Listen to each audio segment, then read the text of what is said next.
Hey everyone, Shawn Smith here with Dedicated Financial GVC in Roseville, Minnesota. I'm the founder and CEO. Doing our vlog today on my top 5 ways to connect with people.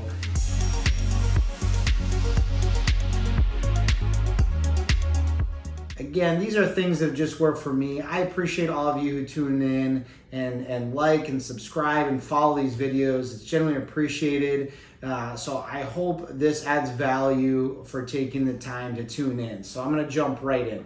First thing is this, is when you're looking to connect with someone, it is really important that you are focusing on being genuine and sincere in the way you care about that person, meaning you're asking specific questions to them. You're showing genuine care, concern, excitement, whatever it is. You're there. You're present. And simplistically put, you actually care about them.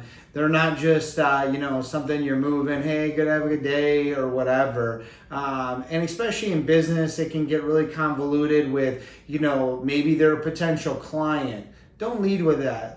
Lead with connecting with them as a person, and if there's an opportunity to do business with them and you feel you can really add value, you can grow it from there. But always start with connecting with someone really more on a human level and as a person to person than just as a person to client relationship type thing.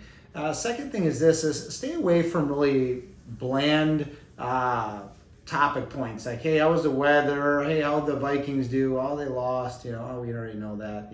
Whatever the case is, right? Is actually ask sincere questions that are things they could be excited about. Maybe they got a new house.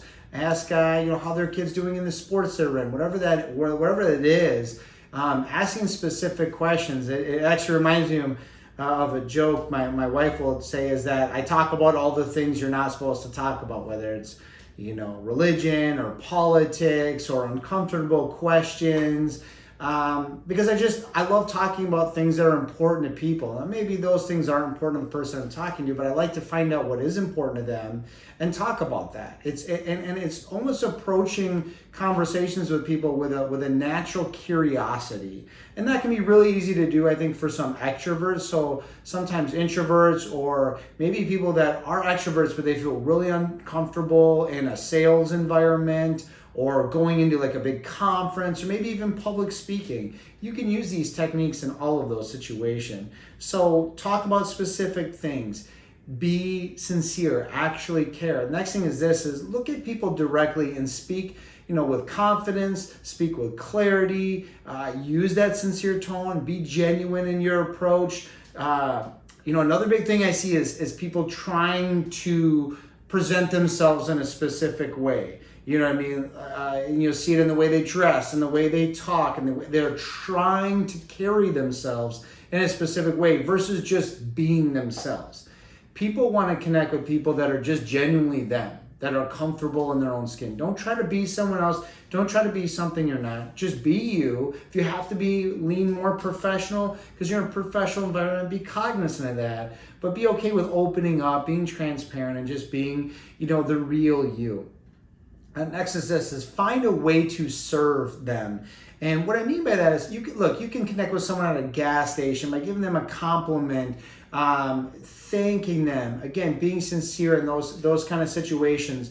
And I have a belief that how you do some things is how you do everything. So even when I'm out at a restaurant, I go to a local restaurant in Baltimore, and they're amazing. If you're ever in St. Paul, Minneapolis, check them out. But I know Heather, I know Mike, I know they're the managers there. I know Ash, the server, and Pascal and Daryl, people that I see there regularly, and I'm interested in them. I'm asking specific things about them. I know one of them is in Egypt right now, and I can't wait to hear about their trip back. But even to local fast food restaurants like a local Arby's, Patrick is always at the front counter, and he always has a smile and a funny joke he tells. And, just again, I connect there and I have that genuine curiosity so that when I'm in a business environment or when I'm maybe in a big people group or whatever it is, I'm operating under the same kind of premise I would anywhere else that I am.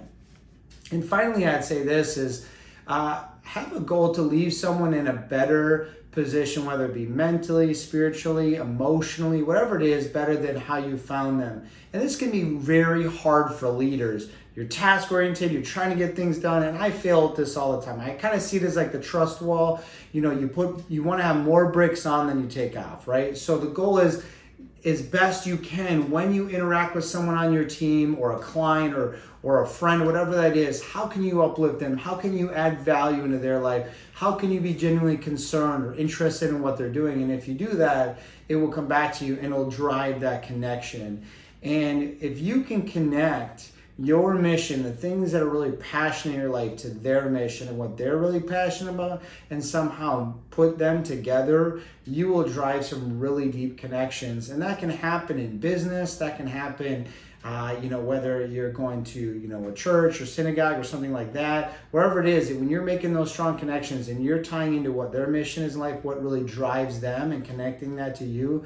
I've been able to do that in business, just having real conversations with people in associations like the National Equipment Finance Association. I have some of the best friends I have in my life through that association. And, there are people that I'll call to tell them, awesome news that it's happening here in Minnesota. Maybe they're in, Philadelphia or Manhattan or, LA or something like that. But because I've created a real and genuine connection with them, they become some of my best friends. And I just think when you're focusing on connecting with people, it adds to the beauty in your life, right? And so I think it's worth the time, the energy, no matter where you go, to try to connect. And I hope these top 5 things are of value to you. Again, thank you for tuning in, subscribing. We appreciate it if you like, comment, share, give us any feedback if there's things you'd like to see. And as always, thank you for tuning in, and God bless.